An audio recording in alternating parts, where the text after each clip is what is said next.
Comienzo. Sí, por favor. Bueno, buenos días. Vamos a terminar con el tema que quedó pendiente ayer, que es las crisis convulsivas febriles. Primero, ¿qué son las crisis convulsivas febriles? Pues la Asociación Americana de Pediatría lo define como una convulsión acompañada de fiebre mayor a 38 grados, sin presencia de infección en el sistema nervioso central y que sucede en niños de entre 6 meses y 5 años de edad. Este es el padecimiento neurológico más común en pediatría y a pesar de esto su causa aún es desconocida, pero se sabe que es un proceso multifactorial en el que el medio ambiente, la inmadurez cerebral y la predisposición genética, entre algunos otros factores, tienen una participación importante. Aquí podemos ver la etiología y fisiopatología que se ha señalado que tiene importancia dentro de este padecimiento. Primero que nada, las más importantes van a ser las de origen infeccioso, ya sea bacterianas o virales, pero las más comunes son las de tipo viral.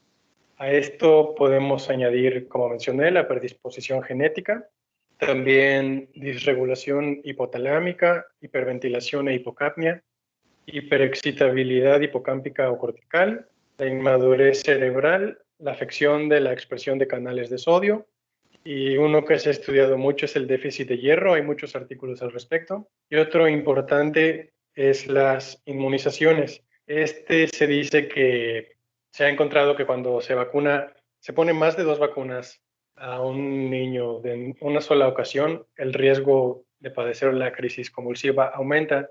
Sin embargo, se menciona que pues esto no debe ser motivo para no vacunar a los niños porque el riesgo-beneficio de hacerlo es mucho mayor al riesgo de presentar esta enfermedad. Para realizar el diagnóstico tenemos que tener en cuenta cuáles son los criterios de la crisis febril. Muchos van en concordancia con la definición de la Asociación Americana de Pediatría. Es la temperatura mayor a 38 grados, la edad de 6 meses a 5 años, la ausencia de neuroinfección, de alteraciones metabólicas o el antecedente de alguna crisis febril, que no tenga historia familiar cercana de epilepsia, que haya sido un episodio en 24 horas, que el estado postictal haya sido leve, que haya sido de tipo tónico-clónico generalizado y menor a 15 minutos de duración, que ya la exploración física y neurológica posterior al evento el niño se encuentre normal, que no tenga estigmas cutáneos y que su antecedente de desarrollo psicomotor también haya sido normal y que no tenga el antecedente de hipoxia perinatal. Esto lo vamos a poder constatar con una historia clínica detallada, con una exploración física y neurológica completa, enfocada sobre todo a encontrar, para poder descartar algún sitio de infección. Sobre todo se mencionaba que debíamos poner mayor atención a la exploración de cavidad oral, porque como mencioné, las principales causas son las infecciones de tipo viral y bacteriano, y de estas el sitio más común de infección es de vías aéreas superiores. Entonces tenemos que hacer una exploración bastante adecuada de las vías aéreas.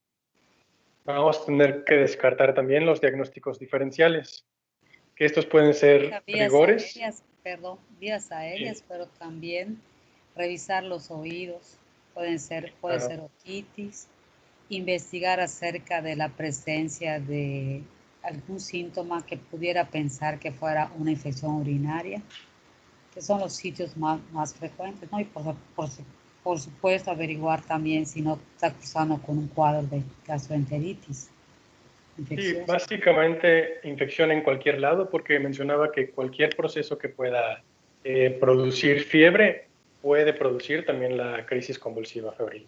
Entonces, en todos lados hay que descartar el sitio de infección. Bueno, los diferenciales, tenemos a los rigores, que son temblores sin pérdida de conciencia, el delirio febril, síncope febril, Esto que mencionaba, que me pareció muy curioso, que son, me lo menciona como ataques de aguante de la respiración, una cosa así, que menciona que los niños en ocasiones tienden a aguantar la respiración por voluntad propia y que esto puede llevarlos a perder la conciencia. Tenemos también convulsiones reflejas anóxicas que se pueden producir por un evento doloroso o shock. Un síndrome epiléptico en evolución, porque la fiebre puede desencadenar también estos eventos. Y, por supuesto, la infección del sistema nervioso central. Ahora, la crisis convulsiva febril se debe clasificar en simple o compleja. Esto lo vamos a hacer de acuerdo a la duración del evento. Las simples duran menos de 15 minutos. Las características también, las simples son tónico-clónicas y generalizadas. En recurrencia, la simple no debe haber un evento recurrente dentro de las primeras 24 horas y los síntomas postictales dentro de las crisis simples no los vamos a encontrar. O sea, más que quiero aclarar, ¿puedes regresar allá? La simple, esa de menor de 15 minutos, en realidad dura mucho menos. Ponen allá 15 minutos porque si tuviera un niño presentar una crisis en lo que llega al hospital, podría presentar otras en el inter, ¿no? Pero la suma de todas no debe ser más allá de 15 minutos, pero por lo general son breves, alrededor de un minuto cuando mucho. Sí, de hecho la literatura mencionaba menos de 5 minutos, me parece. Sí, sí, son muy cortitas. Correcto. Aquí los complementos diagnósticos como laboratorios e imágenes, decía la literatura que no se deben hacer de rutina, más que cuando estemos tratando de encontrar la causa. Entonces, los laboratorios van a ser enfocados a esto, a encontrar la causa. Lo mismo para la electroencefalograma y resonancia magnética, cuando estamos pensando en anomalías del sistema nervioso central o que se haya producido algún tipo de secuela, es cuando las debemos utilizar. Y la Asociación Americana de Pediatría mencionaba que para la función lumbar se recomienda hacer cuando hay signos y síntomas meningios o de infección intracraneal en pacientes de 6 a 12 meses que no cuenten con las vacunas de Haemophilus influenza y neumococo, y cuando está el antecedente de uso previo de antibióticos, pues esto puede enmascarar algún cuadro que pudiera estar presente en el paciente. Entonces, no es para sí, resumir, ¿no? Ningún laboratorio es obligado, todo va a depender de la causa que sea subyacente, si es una infección viral o es una infección óptica, pues no necesitan nada, dan manejo nada más, no necesitan ningún laboratorio, no necesitan VH, no necesitan nada. Si hay la sospecha de una infección urinaria, pues con un simple ego sería suficiente. Y respecto a la punción lumbar, solamente cuando hay signos meningios, a menos que sea menor de 6 meses, ahí sí, cualquier niño, porque no es el tiempo habitual de una crisis febril pediátrica que va de los 6 meses a los 5 años. Si la crisis es en menores de 6 meses, entonces allí sí estaría indicado hacer una punción lumbar. Y respecto aquí los 6 a 12 meses, pues muy importante tener siempre o pedir la cartilla de vacunación y verificar. A veces las mamás no llevan la cartilla, podría ser que en una valoración inicial que dijera sí, las tiene completas, siempre hay que pedirlas y verificar que realmente las tiene, porque si no es así, entonces hay que hacer una exploración más minuciosa para tratar o dejar en observación durante más tiempo a ver si hay un signo meningio por hemófilos, influenza por neumococo, que son los más frecuentes incluso en nuestro medio, y, y no dejarla ir sin, o sea, no, si no se encontró nada, si el examen físico no se encontró nada de y en caso que no la tenga y no se encontró ninguna otra causa más por el examen físico, dejarla unas horas más a ver si hay algo más, o cuando menos pedir una VH. Pero solamente en esos que no tienen vacuna, que es difícil, ¿no? La mayoría de los niños lo tienen, pero bueno, siempre hay alguien que no lo tiene. Y también si los signos meningios no están muy claros y tiene uso previo de antibióticos, también es indicada la punción lumbar. ¿Seguimos? Correcto. Para el manejo, tenemos que valorar si el paciente tiene factores de riesgo de recurrencia. Estos son, bueno, tenemos 3 criterios mayores, que es la edad menor a 1 año, la duración de la fiebre menor a 24 horas y fiebre elevada de 38 a 39 grados. Y los criterios menores son antecedentes familiares de crisis febriles, antecedentes de epilepsia, crisis febriles complejas, que el niño asista a la guardería, que sea de sexo masculino, y una concentración baja de sodio sérico. Ahora, si no llegáramos a encontrar algún factor de riesgo en nuestro paciente, de cualquier forma existe un riesgo de alrededor del 12% de presentar un nuevo evento. Con un factor, este riesgo puede aumentar hasta el 50%. Con 2 factores hasta el 60%, y con 3 o más factores es prácticamente seguro que va a volver a presentar un evento. Entonces tenemos que tener esto muy en cuenta. Ahora, los criterios de... ¿Por qué crees que dice duración de fiebre menor de 24 horas? ¿Será que es mejor tener fiebres más de 24 horas, 48, 72?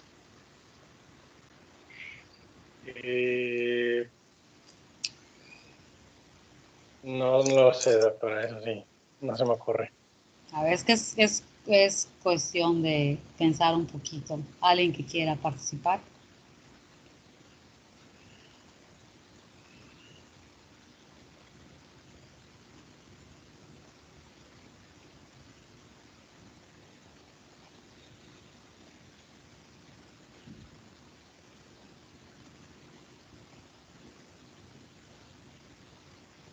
O sea, ninguna. Sí. Pues, o sea, no sé, doctora, pero quizá, por ejemplo, un paciente que convulsiona, pero porque tiene una neuroinfección, pues la fiebre le va a durar pues mucho más tiempo que 24 horas, ¿no? Entonces quizá el que dure menos la fiebre es más indicativo de una crisis febril, supongo, pero no sé. O sea, nadie va a esperar tener, o sea, cuando un niño tiene fiebre, no vas a esperar ver si tiene menos de 24, más de 24, a ver si tiene un riesgo. Se supone que si un niño ya tuvo 24 horas fiebre y no convulsionó, pues al día siguiente la probabilidad de que convulsione es baja. Porque pues si es la misma etiología, por ejemplo, las infecciones virales que su característica es tener elevaciones de 39 grados, 38 y medio, 39, son fiebres muy altas en los lactantes y en los primeros años de vida. Si tuvo un día 38, 38 y medio, 39 y no convulsionó, pues al día siguiente pues no va a convulsionar porque puede, o sea, ya no tiene el riesgo, tiene el mayor riesgo en el primer día que lo presenta, y por eso el manejo de la fiebre es muy importante desde que inicia. Respecto a la vacunación, me estoy acordando, las vacunas no solamente son 2, 3 viales, ustedes lo han visto, a veces tienen 4, 5 esquemas de vacunación que te están dando 5, para 5 patologías y no 6. No he checado últimamente porque cambian los esquemas de vacunación.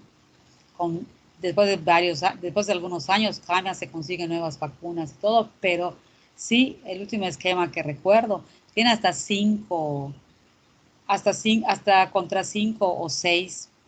Tienen la triple, que ya tiene 3, que ahora creo que es cuádruple, y creo que son quíntuples. Entonces se recomienda a las madres administrar paracetamol, incluso sin esperar que se presente la fiebre. Desde el momento que llega a su casa, iniciar, y mantenerlo entre cada 6 y 8 horas, cuando menos las primeras 24 horas post vacunación, para no esperar que hasta que tenga fiebre dárselo, sino ya como tratamiento, porque también es analgésico y las vacunas intramusculares pues duelen bastante a los bebés. Entonces es una manera de prevenir las fiebres. Ese es el único motivo por el cual en este cuadro está la duración menos de 24 horas, no por otra cosa, de que uno dijera que es mejor tener fiebre 3 días que un día, ¿no? Porque con un día sí te da más riesgo. Y también se ha visto que el manejo de la fiebre es una de las cosas más importantes para el manejo de las crisis febriles. Sin embargo, también se ha visto, se ha observado que la fiebre que la crisis convulsiva no se presenta justamente en el pico de la fiebre, sino cuando se está subiendo o cuando está bajando. A veces cuando llegan urgencias, llegan con 39, se les medica y pongamos que llegó con una crisis que hizo en su casa, llega sin convulsionar, pero llega con fiebre de 39, se les da su baño con agua, ahorita vamos a hablar del agua, y después se les administra el paracetamol y ya bañados y ya medicados, cuando empieza a descender puede presentar una crisis breve. Esa es algo que se supone que debería tenerlo durante el pico, pero no es así. Puede ser, se ha observado más que es cuando está subiendo o cuando ya está bajando, pero ya una vez medicado, pues ya la probabilidad de que regrese pues ya es mínima, ¿no? Y ya teniendo ese antecedente, pues se maneja a los niños, se les maneja a los niños ya con paracetamol o metamisol o cualquier otro antitérmico, de preferencia para lactantes, pues ustedes lo saben, es el paracetamol y el metamisol para niños más grandes. Cualquier otro, como el naproxeno o el ibuprofeno, hay que tener mucho más cuidado con la hidratación porque pueden provocar daño renal. ¿Sí?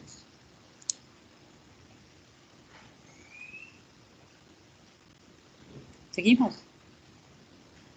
Seguimos. Bueno, aquí tenemos los criterios para hospitalización de los pacientes. En el caso de un primer episodio, si el niño es menor de 18 meses, se recomienda tenerlo un tiempo en observación y si ya no presenta más complicaciones, se puede dar de alta. Si el niño es mayor de 18 meses, la observación no es necesaria, simplemente hay que dar la educación sanitaria a los padres, que es la parte de los baños y los medicamentos que ahorita voy a comentar. Ahora, si es el segundo o mayor episodio de crisis febril, dice que la observación no es necesaria, doctora, pero aquí no me quedó muy claro por qué. ¿En cuál estás? Dice segundo o posteriores episodios. Observaciones. Pero del mismo evento.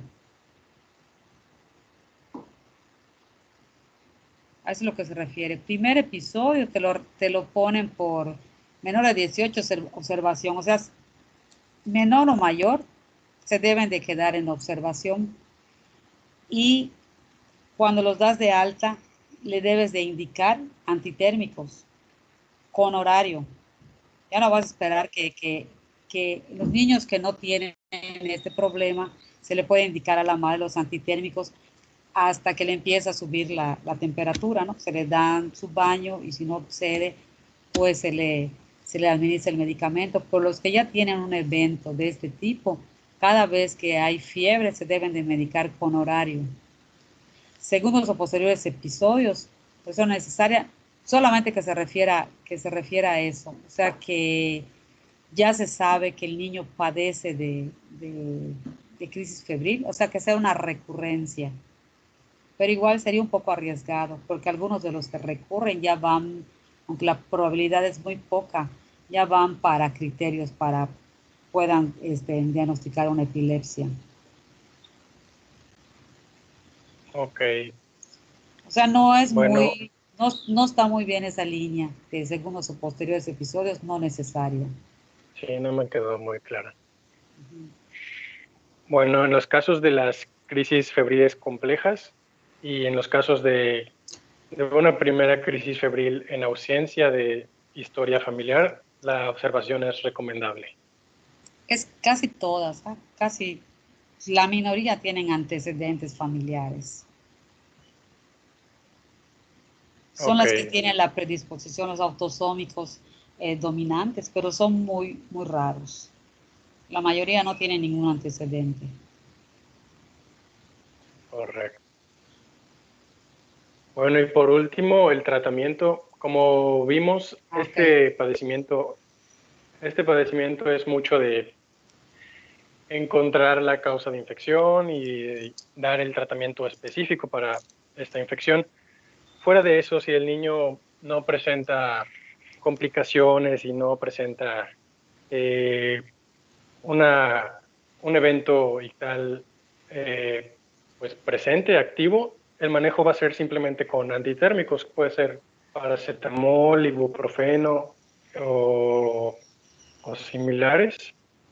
Y bueno, aquí la dosis máxima que pone es, bueno, en el caso de paracetamol, de 5 hasta en 24 horas y que se debe dar cada 4 a 6 horas. En el caso del ibuprofeno es de cada 6 a 8 horas, con un máximo de 4 dosis en 24 horas. Y los demás medicamentos que vemos son los que mencionamos el día de ayer. El diazepam y el lorazepam es para el caso de que llegue todavía en la crisis activa, pero sin embargo vimos que es muy raro que el niño se presente aún con las convulsiones. Y pues, como ya mencionamos, el manejo, la educación sanitaria para los padres.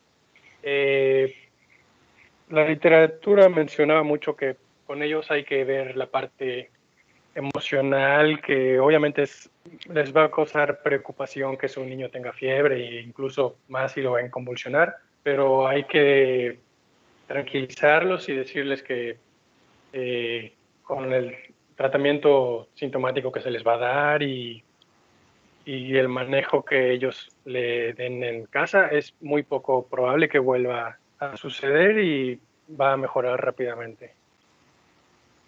Y por mi parte sería todo. No sé si quiere El agregar algo más, paracetamol, doctora. la dosis, sí, el paracetamol, la dosis máxima en 24 horas es de 60 miligramos por kilo. O sea que si dan su dosis de 15, solo pueden dar 4 dosis. O sea, cada 6 horas no la podrían dar cada 4 horas. Este, Aquí el ibuprofeno es lo que les digo, igual pasa con el naproxen. Si el niño tiene un problema o sea, de faringoamigdalitis, cuando tienen fiebre por y tienen faringoamigdalitis, los niños tienden a tomar menos líquido. Entonces, si el niño tiene rechazo a la fórmula y da trabajo hidratarlo, no es recomendable que den ninguno de esos medicamentos, ibuprofeno, naproxen, otros tipos de antitérmicos, porque cuando hay deshidratación aumenta su toxicidad y pueden llegar a daño renal. Yo, como les digo, que trabajo en terapia intensiva, he visto niños tratados con fiebre con esos medicamentos que acaban en terapia intensiva por insuficiencia renal aguda. Entonces, ténganlo en cuenta y no los usen. Lo más seguro es el paracetamol o el metamizol, que son las mismas dosis del paracetamol. Eh, Queríamos hablar también respecto a dijiste que ibas a hablar del baño, cómo debía ser en la fiebre. Se No, recomiendan doctora, los esa parte, paños, o sea, se recomiendan poner leí, paños. Ujú. leí esa, o sea, que sí se recomienda que el manejo en casa sea, eh, pues de ese estilo, con paños y baños, pero no lo agregué a la presentación. ¿Alguien que quiera comentar esto? ¿O cómo les bajaban la fiebre ustedes cuando eran niños? ¿O cómo se las bajan sus hermanitos?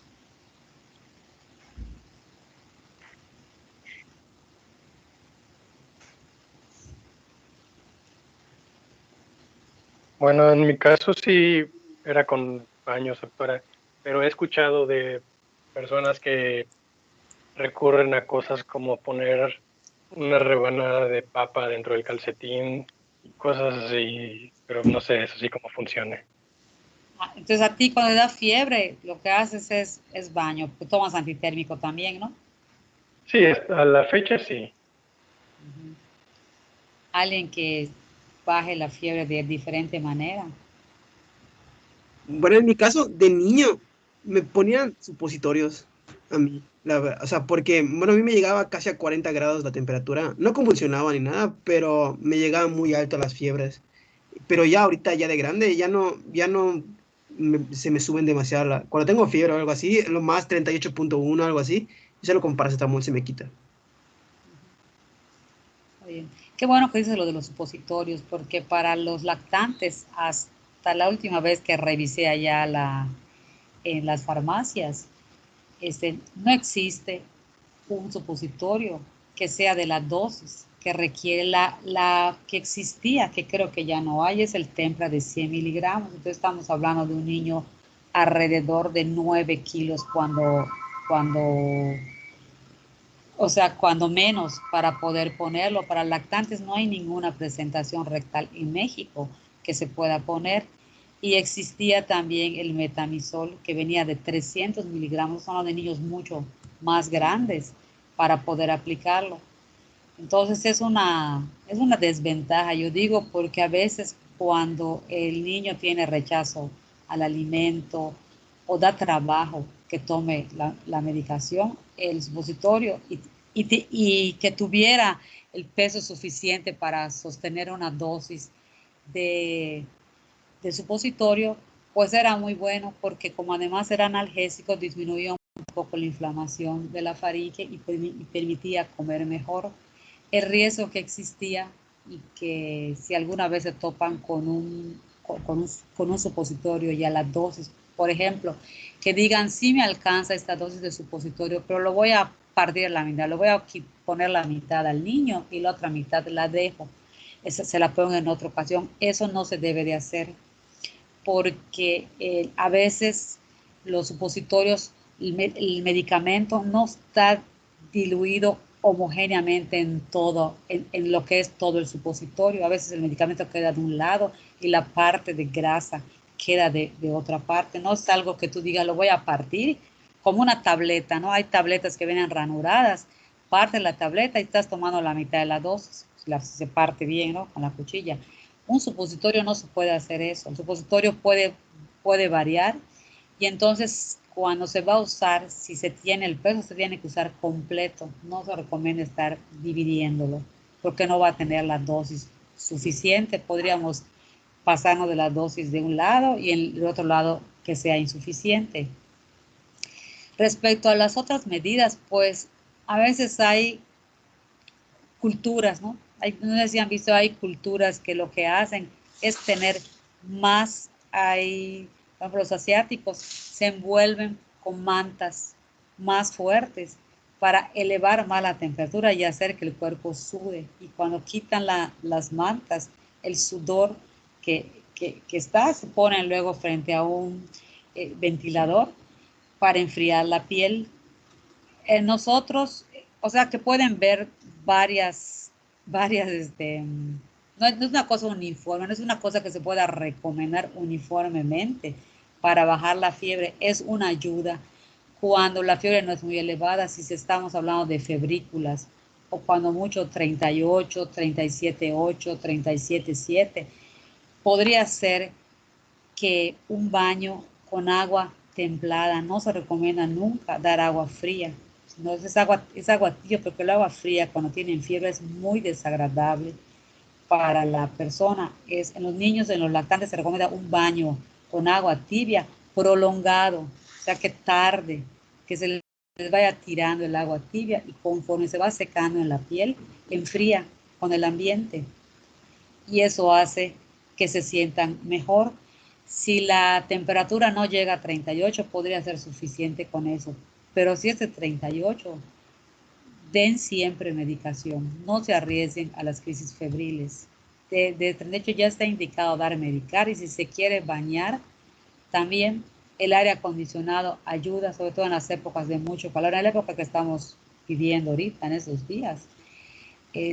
Una fiebre de 37, lo que iba a ser una febrícula, con la alta temperatura del ambiente, hace que pueda elevarse más. Entonces habría que también hidratar, medicar y hacer las medidas pertinentes. Ayuda mucho, les digo, el baño, porque se sienten bien si es con agua tibia.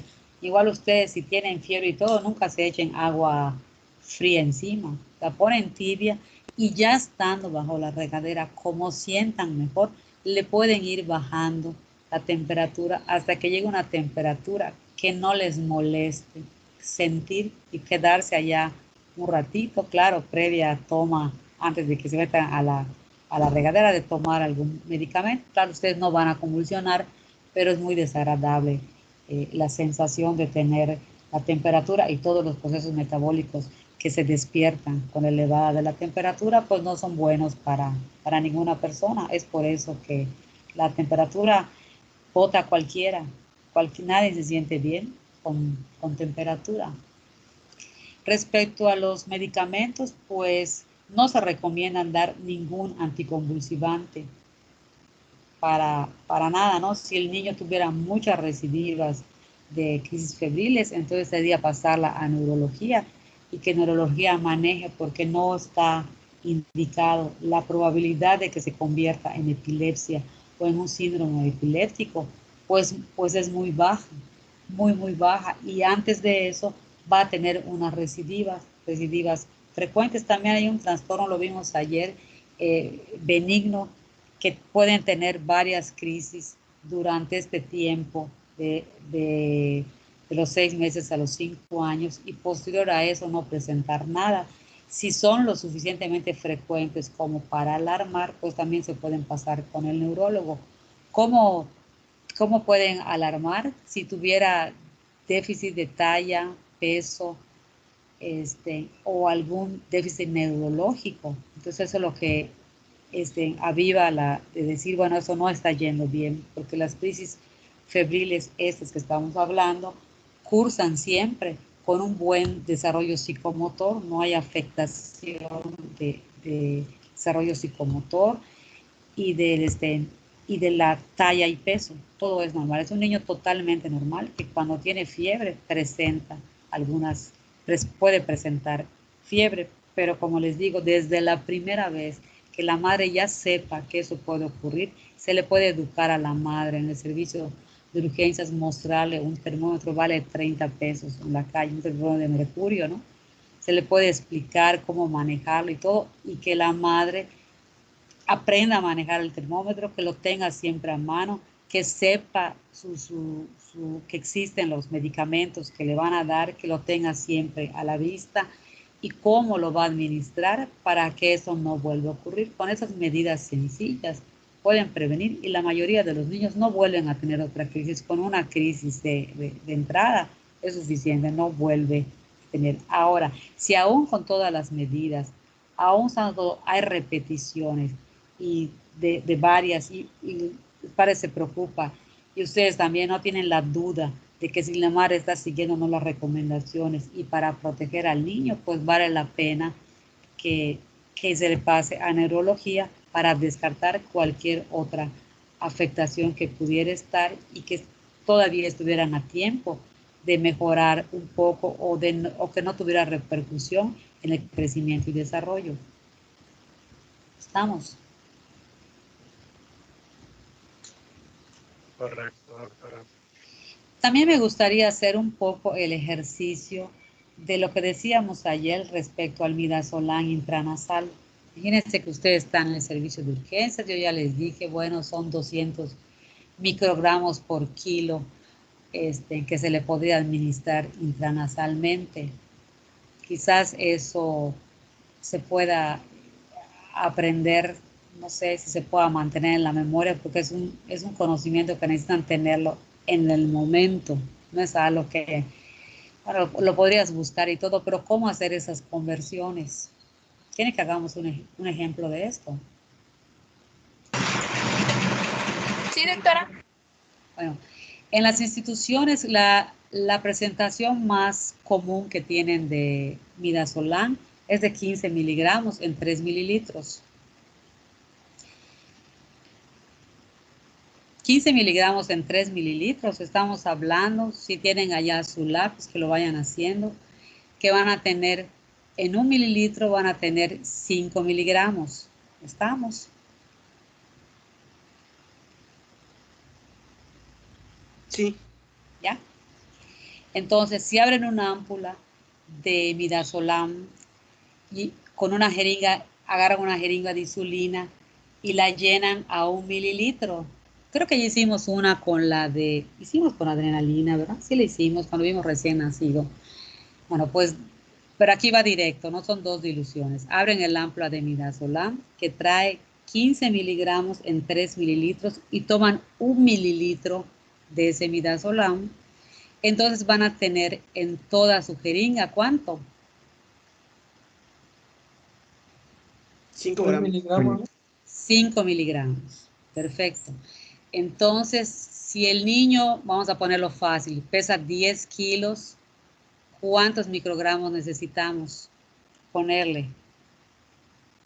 3 microgramos. 2 miligramos, ¿verdad? ¿Estamos? Sí. Ok. Si tenemos un niño que pesa 10 kilos, 200 microgramos por kilo, vamos a necesitar 2 miligramos. Y en nuestra ámpula tenemos 5 miligramos. ¿Cuántas décimas le vamos a poner?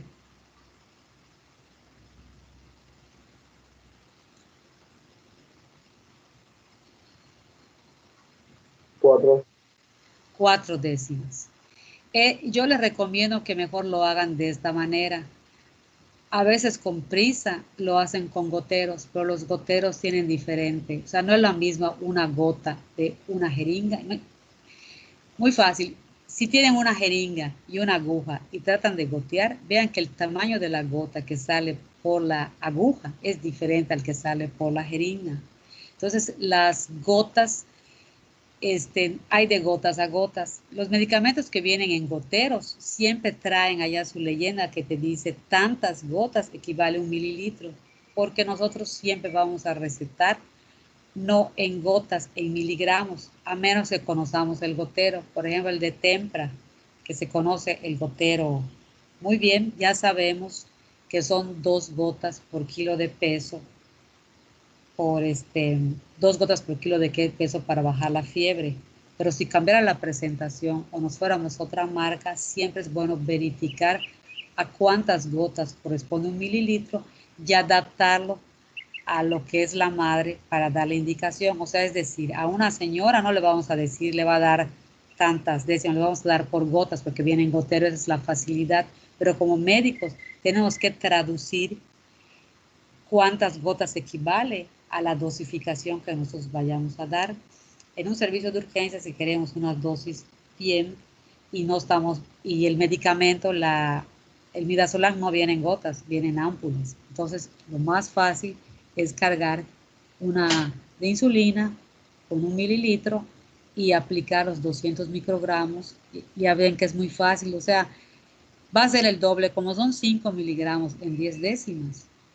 En lugar que yo piense 5 miligramos, voy a poner 1 décima, pues son 2 décimas que se necesitarían es el doble, porque son 5, no sé si me explico.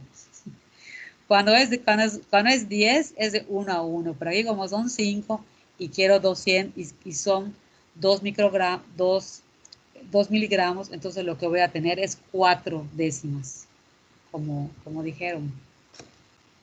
Hacemos otro. Sí, doctora. Muy bien. El niño pesa 12 kilos y medio.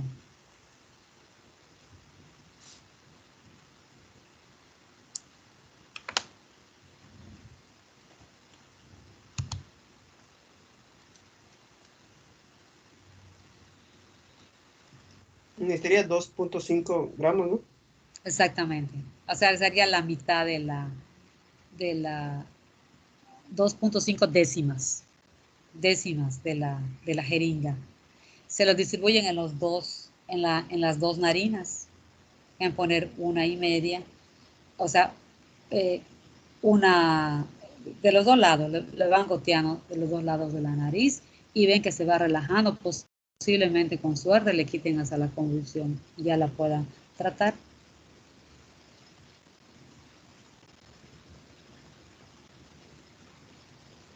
Intranasalmente podrían poner hasta 300 en una carga, pero pues la dosis más recomendada es que son 200, son más seguras. Y es bastante rápido, muy, muy rápido el efecto. Es más rápido que intentar canalizar y estar, mientras te preparan, bueno, aquí lo que tardaría es la canalizada, ¿no? Porque mientras canaliza uno, pues están preparando el midazolam. Pero es más rápido dar esta previa nasal antes de canalizar porque es más rápido.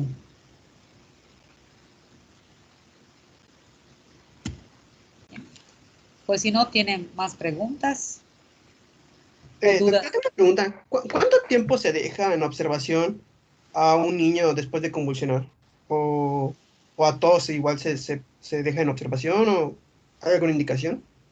Pues mira, si se le bajó la fiebre y ya lo revisaste, lo más frecuente es que es una faringoamigdalitis y le das medicación, le explicas todo eso a la madre y todavía está en días para dar antitérmico, antiviral, si está disponible y se pueda dar. A veces en las instituciones públicas no hay antivirales, no siempre hay en el cuadro básico.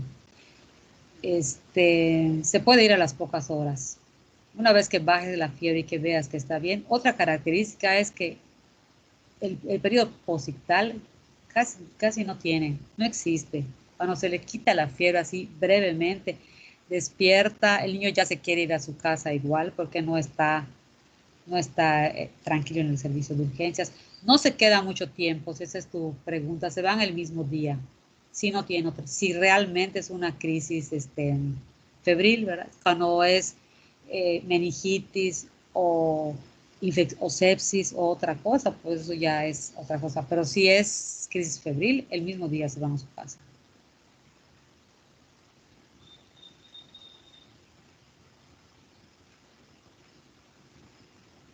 Gracias, doctora. Y hay que asegurarse muy bien que la madre entienda bien las indicaciones. Esto hay que hacer que lo repita, a ver cómo le dije, cómo lo va a hacer, o sea, con paciencia, ¿no? Así lo voy a hacer, y que también no viva lejos del hospital y que tenga facilidades para regresar en corto tiempo, ¿no? Si están en el Juárez y la paciente viene desde, no sé, desde Ticul y le dio trabajo llegar y con trabajo entiende lo que se le dice o alguna cosa, hay algunas cosas que podrían variar un poco, ¿no? El caso es que cuando ustedes suelten un paciente, que estén seguros que la madre les entendió bien, que tiene facilidad para regresar y que el niño no va a correr riesgo, que no va a tener mayor riesgo, tanto para convulsiones como para cualquier otra cosa que pudiera ser grave, como el caso de convulsiones.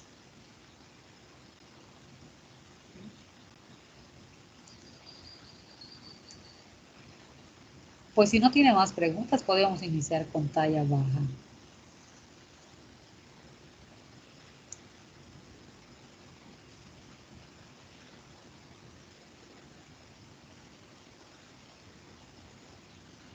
¿Me escuchan? Sí, doctora. Sí, Creo que doctora. mi compañero va poniendo Pensé que ya no, las pensé que diapositivas. se fue mi micrófono.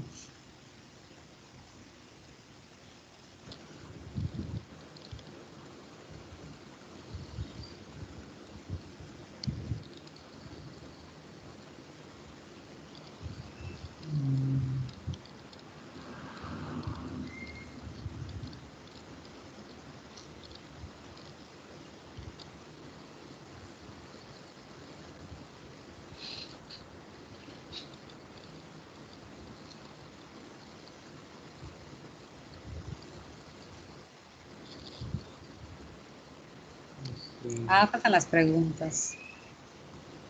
Las vimos ayer, ¿verdad?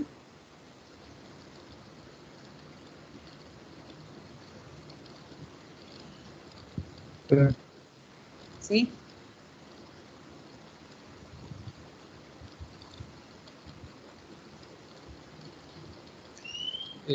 ¿Ya se ve la presentación, doctora? No, todavía.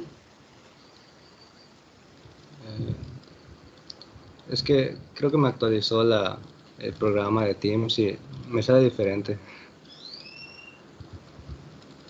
para compartir. Ahora yo no la veo, no sé si alguno de tus compañeros la ve.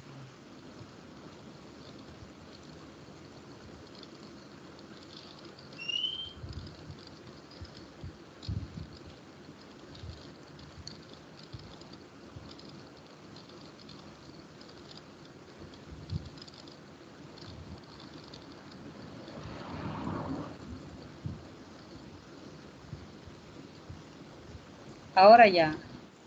Ya se ¿Ya? ve. ¿Está Ya. en pantalla completa? Sí. Bueno, ok, entonces vamos a empezar con el tema de talla baja, abordaje de talla baja. Primero que nada, algunos conceptos antes de empezar yendo con el tema. Tenemos que la talla es la estatura o altura de las personas y el crecimiento es, podemos decir que el proceso biológico que va a caracterizar a la edad pediátrica.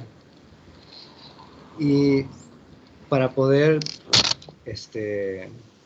decir que tenemos a un paciente con talla baja, pues primero necesitaremos tratar de definir lo que es la normalidad en cuanto a la talla durante el crecimiento. Pero este es un poco complejo, ya que no existe realmente un punto de corte universal que vaya a discriminar entre tallas y la velocidad de crecimiento normal. Entonces, para basarnos un poco y poder decir que tenemos un crecimiento, entre comillas, anormal, usamos curvas de referencia poblacional y es importante que estén actualizadas y puedan ser aplicables a la realidad local, a la región en la que estemos.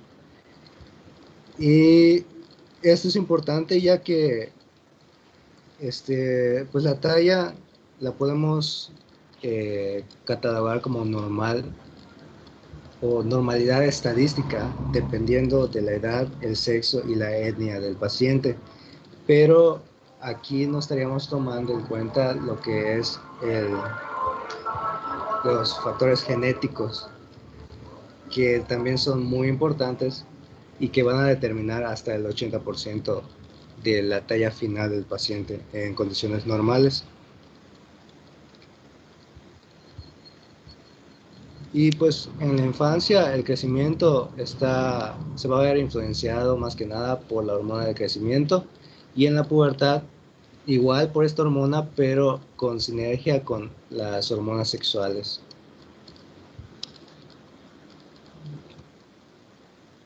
Ahora, aquí está la definición de talla baja para la edad según la OMS, que se define como una estructura inferior en más de 2 desviaciones típicas a la mediana de los patrones de crecimiento infantil de la Organización Mundial de la Salud, y con el fin de valorar si la talla se está manifestando de manera adecuada, pues el crecimiento del paciente se está manifestando de manera adecuada, se utilizan patrones de referencia y podemos encontrar ya sean tablas o gráficas para ayudarnos a determinar esto.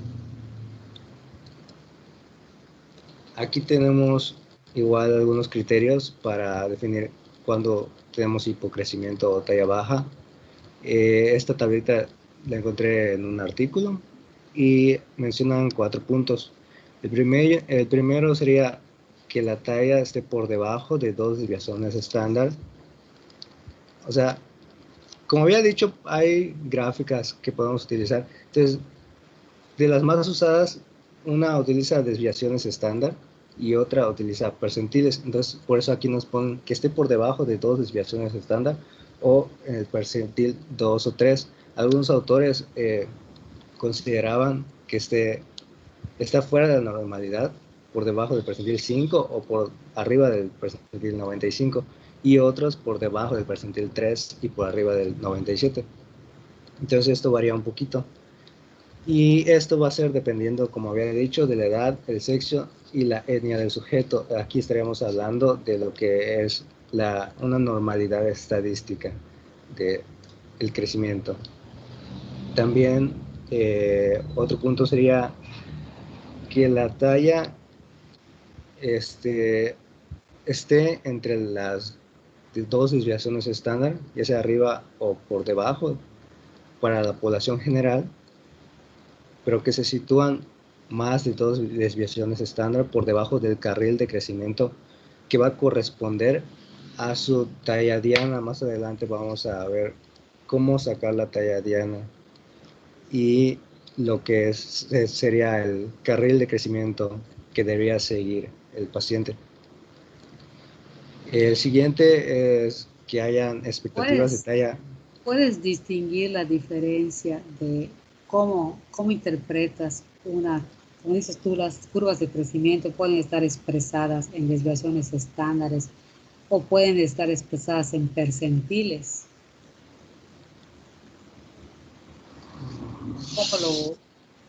Si te dijera que tiene si te dijera que un niño que su talla está a 2 percentiles, a 2 desviaciones estándares de su talla, ¿cómo lo interpretarías tú?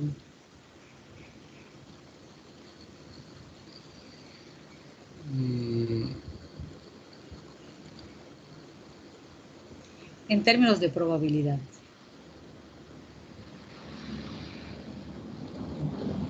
No entiendo muy bien la pregunta. Que está un niño que esté por debajo de 2 desviaciones estándares, por debajo de su carril, o sea, del carril de 2 desviaciones estándares. Y ya dijiste que es un niño de talla baja, pero en términos de probabilidades, ¿cómo queda ese niño en esas desviaciones estándares? ¿Qué probabilidad tiene de estar en ese punto o en esa zona? Porque estoy diciendo, pues estoy hablando de menos de 2 desviaciones. Estoy hablando de una zona, no de un punto en especial. ¿Como del 10% de probabilidad?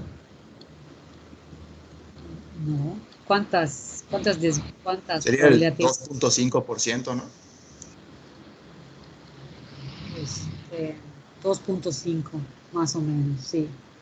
2.5%. O sea que cuando se hacen estas tablas con 2 desviaciones estándar, cuando se puede pensar que alrededor de 2.5% de los niños clasificarían en talla baja. Mientras si hablamos del percentil 3, ¿cómo lo podemos interpretar?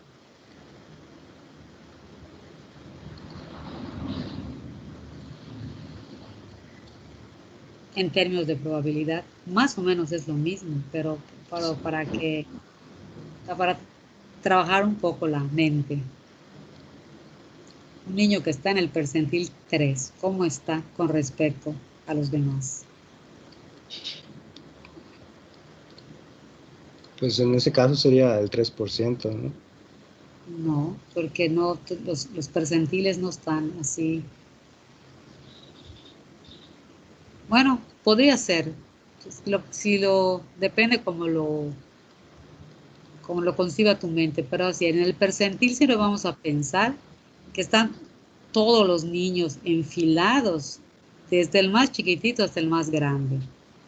Si son 100, pues si está en la percentila 3, pues solamente hay 2 más chicos que él. En la 3 hay 2 más pequeños que él. El concepto es más o menos igual, pero cambia, depende cómo hayan hecho las curvas de crecimiento. Hay curvas de crecimiento que las hacen longitudinales, o sea, agarran una corte y van viendo cómo va creciendo a lo largo de 15 años, 18 años. Las más comunes son las más cortas porque saben que mientras más años pasen, se van perdiendo pacientes y son menos representativas. Entonces hay unas que son de 3 años, 5 años, o solo la etapa del lactante. Pero esas describen el crecimiento longitudinal de una población. O sea, no están haciendo a las personas, a los niños, viendo si se supone que deberían estar sanos, pero no lo saben, porque para diagnosticar salud, o sea, que estén totalmente sanos, tendrían que hacer muchas pruebas y pocos papás permitirían que hicieran tantas pruebas a los niños para poder hacer esas curvas. Eso es lo que hay que fijar de la curva que veamos, cómo fue fabricada.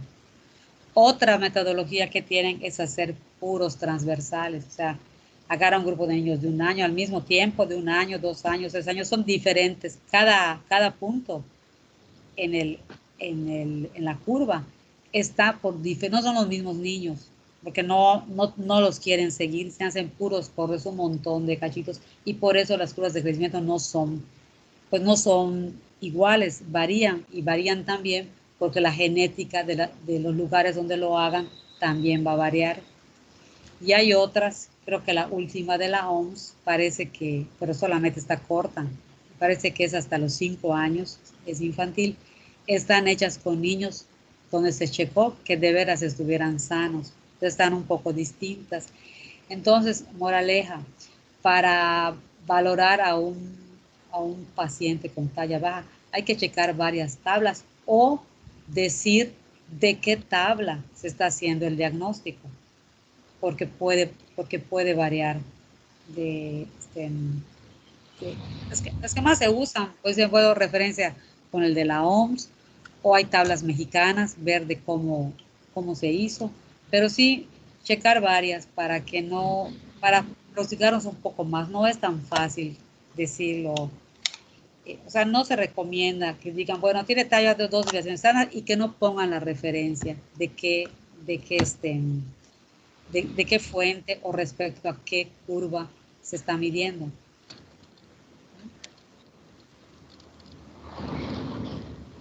Bien, seguimos. Ok. Bueno, aquí hay lo que son las bases fisiológicas del crecimiento. En el Martínez hablaban sobre 4 factores: los factores genéticos, permisivos, los reguladores y los realizadores. Los factores genéticos decía que pueden determinar hasta un 80% o más de la estatura final del individuo dentro de una población. Y los factores permisivos van a ser factores o van a incluir elementos nutricionales, metabólicos, ambientales, económicos, sociales, higiénicos y afectivos. Y todos estos van a interaccionar y se van a sumar pueden aumentar o contrarrestar dependiendo de si son si están bien cuidados. Por ejemplo, los factores nutricionales, metabólicos, si el niño está sano, pues puede llegar a alcanzar su máximo potencial genético de crecimiento. También mencionaba los factores reguladores, en donde ya intervienen hormonas y factores proteínicos específicos que van a, pues como su nombre lo dice, estar regulando cómo se va a estar haciendo si se va a estar aprovechando realmente todos estos factores para que el niño tenga un crecimiento normal. Y los factores realizadores, que en este caso podríamos mencionar el cartílago de crecimiento, que sería el órgano efector, y la respuesta que éste va a tener a los factores reguladores.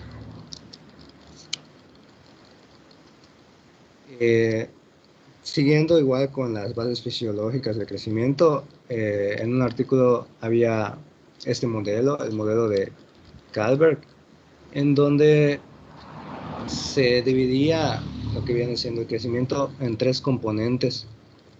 El primero es el componente fetal o de primera infancia, el segundo el componente prepuberal o de la segunda infancia, y el tercero el componente puberal. El primero va a estar determinado principalmente, o va a depender principalmente de lo que es la nutrición y del espacio físico. Esto se refiere más que nada al tamaño materno y el tamaño del útero, en cuanto cuando mencionamos lo de espacio físico.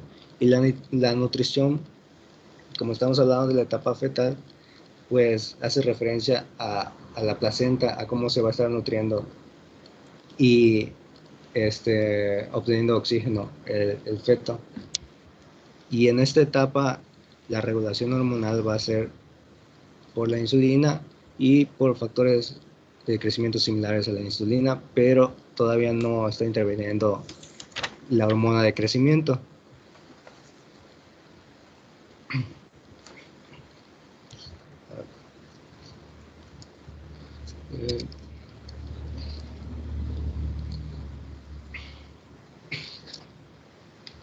Un momentito, doctora, perdón.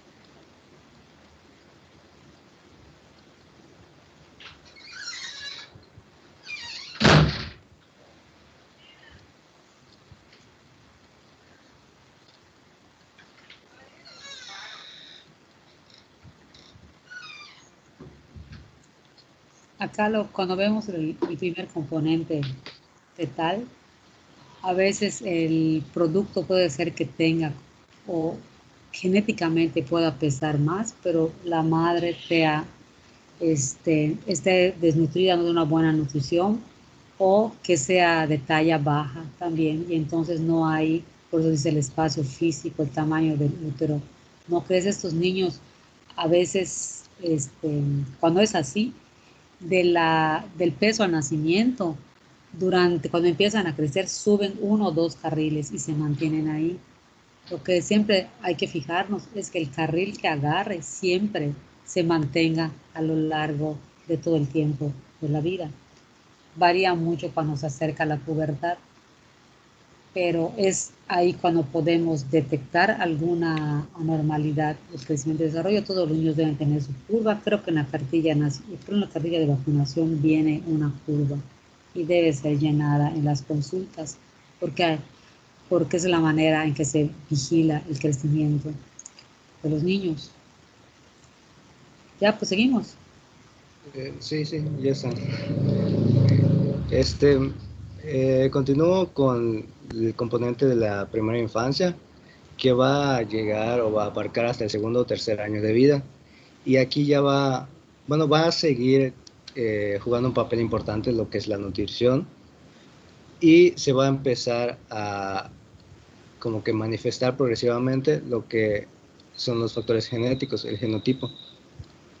También ya al final de esta etapa, lo que viene siendo el segundo o tercer año de vida, se va a empezar a hacer lo que es la canalización, lo que vamos a poder ver después en las curvas de crecimiento, en donde el crecimiento, si se hace un seguimiento en el crecimiento de un paciente, se va a ver que va a seguir un canal o como que un carril, y siempre debería de mantener la velocidad de crecimiento y ser paralelo a los otros carriles para que esté considerado como normal.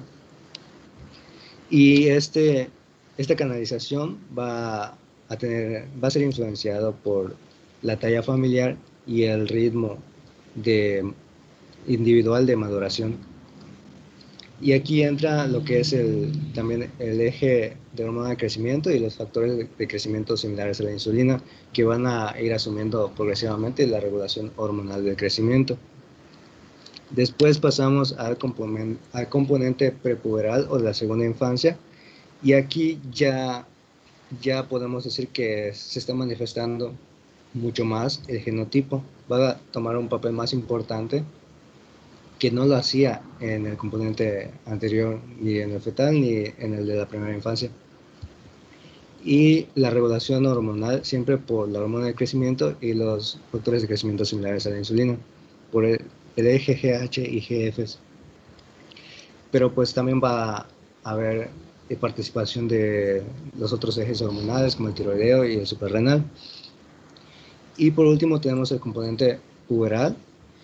En este ya su aparición va a depender fundamentalmente del genotipo y la regulación, como había mencionado al principio, va a depender del eje GH y GF y de esteroides sexuales.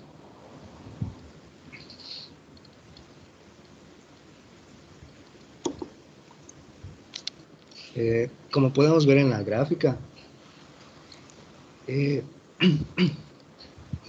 componente fetal, que es el azulito, va a tener influencia hasta el segundo o tercer año de vida. El componente prepuberal puede aparecer entre los 6 meses hasta los 12 meses. Es cuando se podría empezar a manifestar. Y el componente puberal pues varía un poco dependiendo del sexo. Puede ser como a los 9-10 años en las niñas o a los 12-13 años en los varones. Entonces estos tres componentes se suman y es lo que va a hacer que nuestros pacientes alcancen su talla final, la talla adulta. Y es lo que vemos aquí en la línea verde. Se ve el crecimiento combinado del componente fetal y de la primera infancia y el de la segunda infancia. Y el rojo sería ya el de los tres componentes. El componente fetal no es que tenga influencia hasta la primera infancia, sino que el componente 1 está compuesto por el componente fetal y el componente de la primera infancia. Son dos, porque son diferentes mecanismos que están en el componente 1. Solo una aclaración.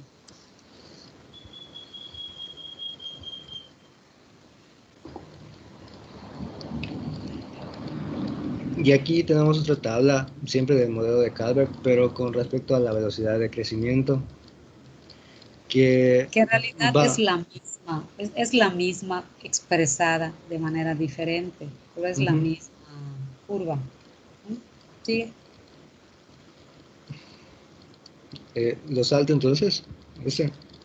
No, puedes decirlo, se puede, pero lo vas a decir creo que muy parecido o lo mismo. Ajá, aquí se está tomando en cuenta la velocidad de crecimiento, que va a ser el número de centímetros que va a crecer el paciente por cada año. Y por ejemplo, ya aquí la línea roja está tomando en cuenta el crecimiento con la suma de los tres componentes. Entonces, el primer año, más o menos, el bebé podría crecer hasta unos 25 centímetros, cuando mucho, en el primer año. Y vamos a ver que va a haber una desaceleración en la velocidad de crecimiento. Hasta, como vemos, está cayendo la línea roja. Quiere decir que la velocidad de crecimiento está disminuyendo hasta que topa o se intersecta con la línea amarilla, que es el componente prepuberal. Entonces va a seguir habiendo una disminución en la velocidad de crecimiento, pero va a ser un poco más lenta. Y así va a ir disminuyendo hasta un poco antes de que entre el componente puberal. Se va a alcanzar como que la velocidad mínima de crecimiento y luego viene el brote puberal, donde ya se da el estirón y vuelve a haber como que una subida en la velocidad de crecimiento.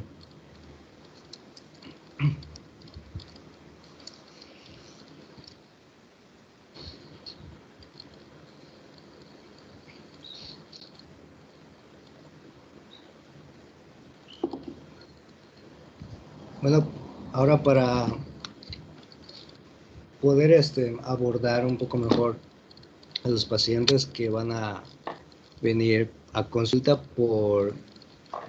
porque los padres creen que el paciente podría tener una talla baja, vamos a tener que hacer una anamnesis e indagar sobre algunos factores que podrían estar interviniendo y podrían ser importantes para definir si el paciente realmente estaría teniendo una talla por debajo de lo esperado y sí requiere mayor estudio.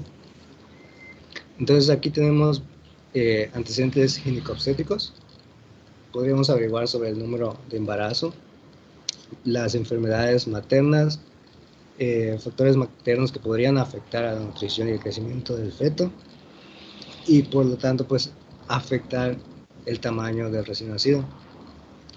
También posibles lesiones que podrían haber ocurrido durante el parto por instrumentales, por la presentación pudálica o que haya habido asfixia. Y también por hipoglucemia o ictericia prolongada al nacimiento. En cuanto a somatometría al nacimiento, puedes considerar el peso y la talla que tuvo el niño al nacer. En el caso de que haya tenido, por ejemplo, haya estado por debajo de lo esperado, si no mal recuerdo, en el libro de Martínez mencionaba que si se logra tratar al paciente de manera adecuada, hasta un 80% de esos pacientes, aunque hayan salido con talla baja al nacimiento, podrían tener una recuperación posterior y lograr alcanzar la talla esperada, a pesar de haber nacido con talla baja al principio. Creo que te estás refiriendo a los pequeños para edad gestacional, ¿no? Ajá, sí.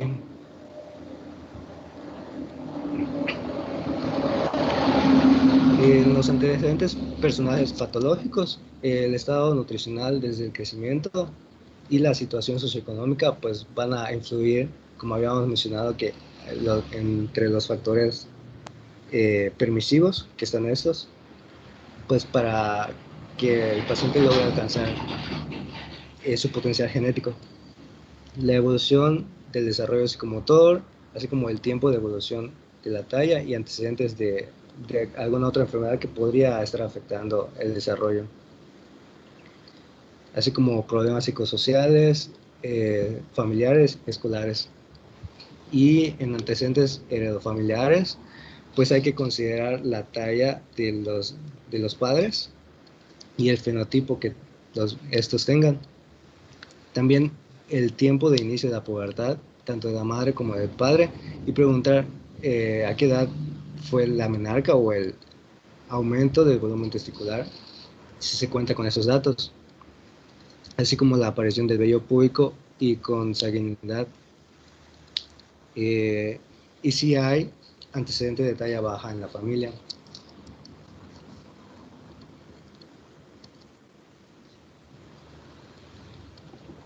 Ahora tenemos lo que es la talla diana, la cual es la talla final que debería poder alcanzar un niño y tiene relación directa con la estatura de los padres.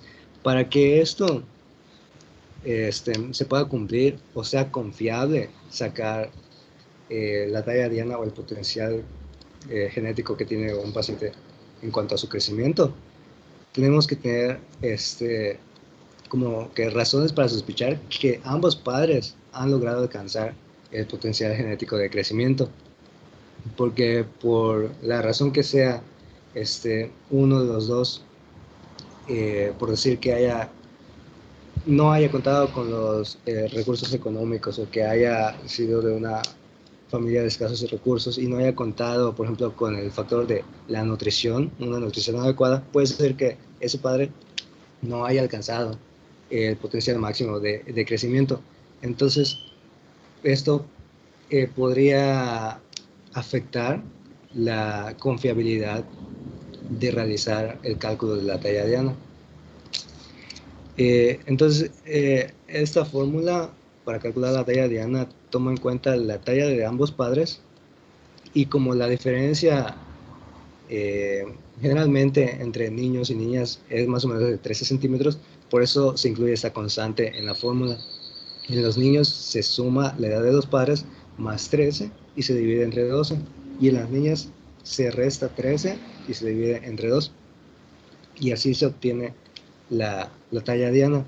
Aunque hay que considerar que en el caso de los varones se puede haber una desviación de más o menos 7 centímetros y en el caso de las mujeres de más o menos 5 centímetros. La diferencia entre hombres y mujeres no es de 13, generalmente es de 7, por eso, porque divides 13 entre 2.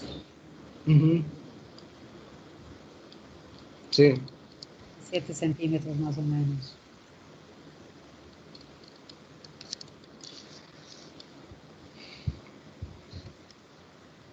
Y bueno, con todo lo que ya vimos anteriormente, hay que tomar en cuenta que la consulta por talla baja es bastante frecuente en pediatría, pero lo primero que debemos hacer es ver si realmente el paciente que nos llegó requiere ser estudiado y ver si realmente hay alguna enfermedad o algo que esté ocasionando que nuestro paciente no esté desarrollándose o teniendo el crecimiento que debería de estar teniendo.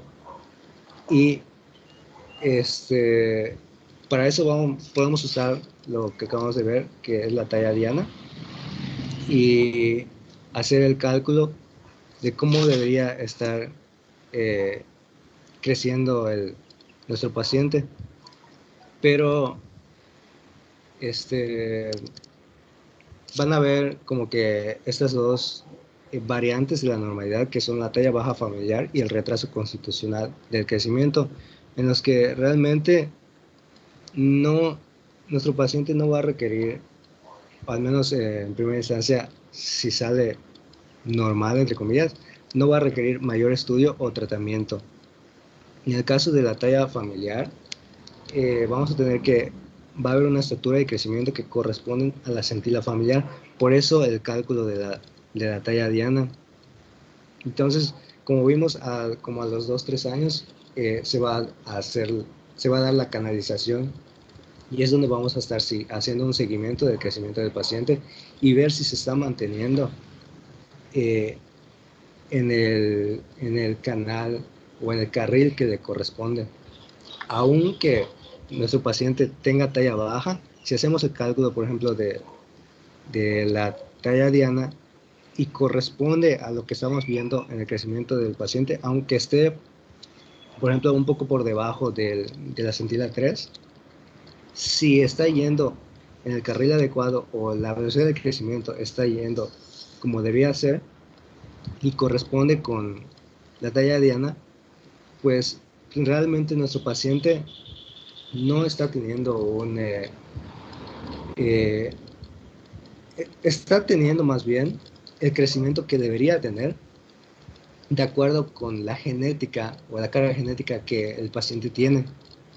Porque pues, si estamos tomando en cuenta la edad de los padres, no podemos exigirle que esté creciendo a una velocidad mayor o que tenga un crecimiento mayor si no cuenta con la carga genética para ello. Creo que estás un poco confundido al mencionar la talla diana en esto, porque la talla diana es la talla que va a alcanzar hasta adulto. Pues a un niño que te vaya a consultar no le puedes sacar su talla diana, no te va a servir para nada, porque la talla diana es lo que va a alcanzar, es lo que se supone que debería de medir por el momento que tienes al niño de 4 años, de 5 años. No tienes eso, entonces no te sirve no te ayuda en la consulta ese dato. ¿Qué es lo que se debe de hacer? No sé si tienes, a lo mejor tienes allá luego los algoritmos, qué es lo que se debe de hacer.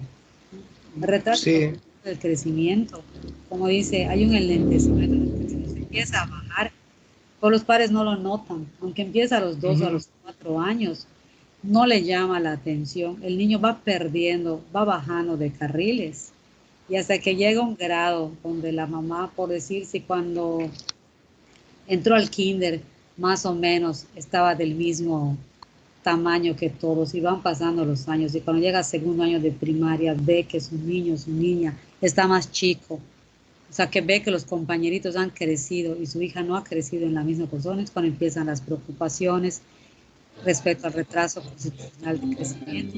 La talla baja familiar, pues va a tener talla baja siempre, va a mantenerse en un carril bajo por debajo de 2 desviaciones estándares, como ya vimos en la definición, o alrededor de la percentila 3, no, puede ser 3, 4, ¿no? 5, dependiendo de qué tanta talla baja familiar tenga, y se mantiene en ese carril sin cambio. Entonces, cuando uno sospecha que puede haber talla baja familiar y el retraso conductual de crecimiento, pues hay algunas pruebas que se pueden hacer para diagnosticar o aproximarse un poco al diagnóstico, pero estas sí cambian de carril y se detectan mucho después de los 4 años, más o menos, detectan la edad escolar, porque es cuando ya se nota. Aunque empiecen a bajar, no es tan notable, hasta que se nota es que llegan a la consulta. Seguimos. Ok.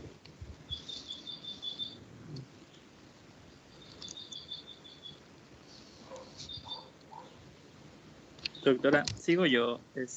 No sé si continuamos Esta ya la hasta el vimos. final. Esta ya la... Sí. Bueno, sí, no, si quieren lo podemos dejar. Si lo que vas a empezar y es bastante, mejor lo dejamos porque faltan 3 minutos. Sí, es la mitad del tema lo que falta y con el abordaje y todo. Vas a presentar el algoritmo mañana, ¿no? Sí. Ok. No sé si revisaste, no recuerdo bien, me parece que tenía algunos errores la de la clase pasada. Bueno, lo vemos Sí, mañana. cambié el algoritmo un poco. Entonces sí, creo que sí no está como el anterior. ¿Cómo cuánto tiempo te llevarías? ¿Como media hora? ¿1 hora? Sí, yo creo que no, como media hora, no es tanto. Nada más, y es explicar un poco igual cómo se usan las tablas. Okay. Empezaríamos diarrea crónica, sigue, ¿no?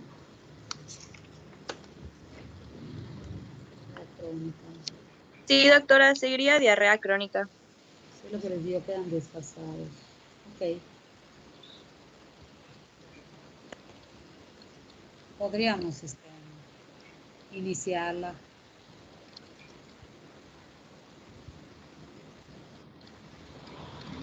¿Está bien?